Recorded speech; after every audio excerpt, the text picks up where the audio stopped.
Hi everyone, it's Maddie. Welcome back to my channel. Today we have an unboxing video.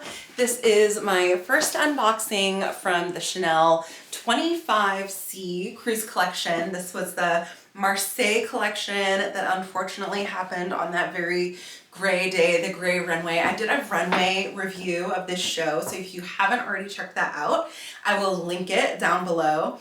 The items have started coming in over the past few weeks. I feel like it was slower this time around than with K. I felt like with K everything came in all at once, which is like good and bad. It's good because then you get all your items all at once, and then it's bad because it's kind of like, whew, there goes the budget all in one day.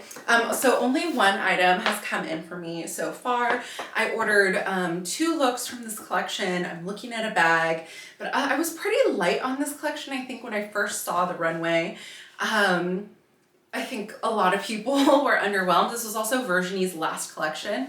However, now that it's in, I'm seeing aspects of the pieces like in person. Like, I just feel like the runway did not do any of the clothing justice. Part of it I think was like the gray day, and then part of it is like, this is like always a problem looking at runway photos. You just don't see the amazing item details as well up close, and so it can be hard to figure out like, oh, you know, like looking at the runway.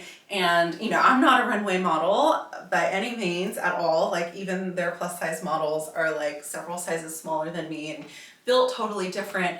So it's really tough looking at the items, kind of thinking like, well, what would work for my lifestyle? What wouldn't? What would I wear? What, you know, what would work out? And so this has kind of been a learning process for me over the past several years of shopping ready to wear. And it's tricky, you know. One is like, you have to kind of figure out your personal style within the brand, and then 2, within your personal style, what will work for your life. And there's like the personal style I want to have, and then there's like the lifestyle that I actually do have.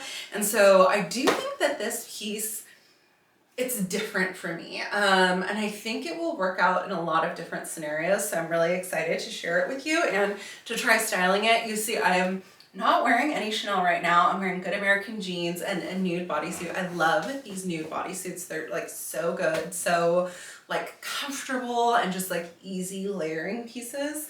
And I think this is also a good example of how I like to style my ready to wear. Sorry, not for the giant long preamble, which is kind of like mixing high and low together to make something really harmonious. So without further ado, let's get into this bag of goodies. So this is the first piece of, I think I ordered 5 total. Oh my goodness. I think they ran out of the shorter dust bags because I've been getting the floor length ones.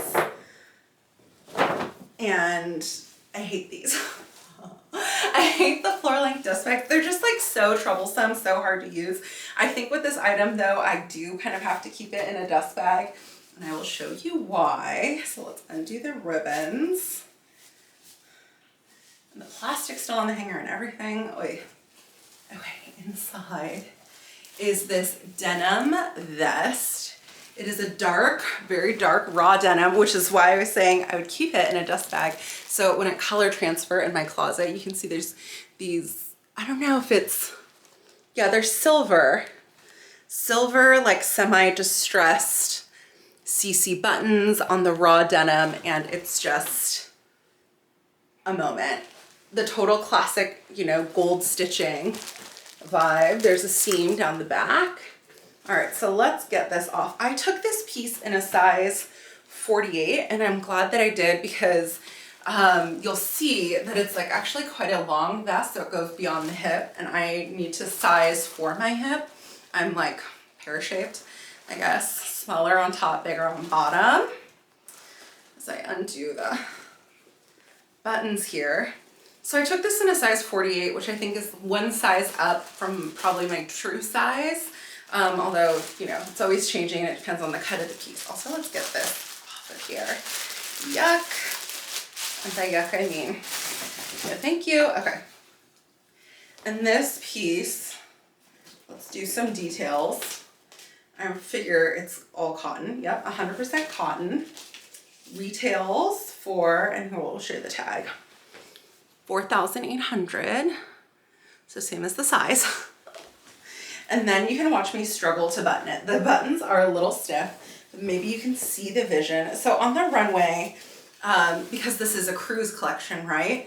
The model wore it buttoned up just sleeveless, but I thought for like fall winter, it would look really cute over this long sleeve like this. So here it is open. I think it's actually really cute, open to like more casual. I am going for the denim on denim look. I saw one of the Chanel executives wearing this piece with some red striped pants, and she looks stunning.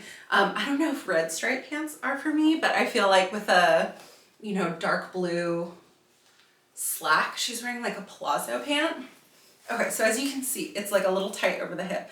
And so on the runway, the model, of course, was wearing it all the way buttoned all the way down, and she's like ruler shaped. I'm not, like I said, I'm more pear shaped. But the Chanel executive, who's, you know, not a runway model, she's an executive person, she also wore it the last two unbuttoned like this, just to kind of like show your shape a little bit. And I think that's really cute. I think this could also look really good with a white long sleeve underneath, although you'd have to be willing to take the risk of color transfer. This was, they did say pre-washed. However, you know, never trust an indigo. Never trust indigo. It could be everywhere all the time. But I think this is just such a cute, you know, like classic, like it could be good for work, especially over a long sleeve like this. I think it's really versatile, even in the summer, like you throw it over a t-shirt and jeans, kind of like as an extra layer. Where I live in the summer, it still always gets really cold at night, so there's that. And I just think it's like a fun little different sort of piece for me, and I could like mix and match with different colors. I think this would look really good with gold. It's my 24, and you gotta be careful. Definitely not a item that you would want to wear a bag crossbody with unless it was like black. Be careful. Indigo is like a whole thing. But that is the first little item I got. So it's kind of like different for me, sort of a departure. I was trying to think through like, hey, what are some of these like more everyday casual pieces that I can easily integrate into my lifestyle and everyday wardrobe? And I think this is one of them. Like, it is different, absolutely. It's almost like a mini dress, though. It like, maybe if I was a little bit shorter. If you're a little bit shorter, you can wear it as a dress. No, but it's like more tunic-y style. So cute, but it's just like a little different for me, I feel like. So yeah, the more I see, like I said, the more I see of this collection, the more I'm loving it. And then I'm also just feeling this nostalgia almost. It's like Virginie has left us all over again, just given that this is her last collection and everything. And so it'll be interesting to see what the future holds. The Métier d'Art runway is coming soon at the time that I'm filming this. It will have already gone up by the time that I post this video, but that'll be interesting to see, you know. I felt like S was not my favorite, but with Métier d'Art, they have like all the different métiers showing the best of their work. It'll be interesting to see how that one looks. Anyway, thank you so much for watching this video. If you liked it, please give it a thumbs up, and otherwise I will see you in my next one. Okay, bye.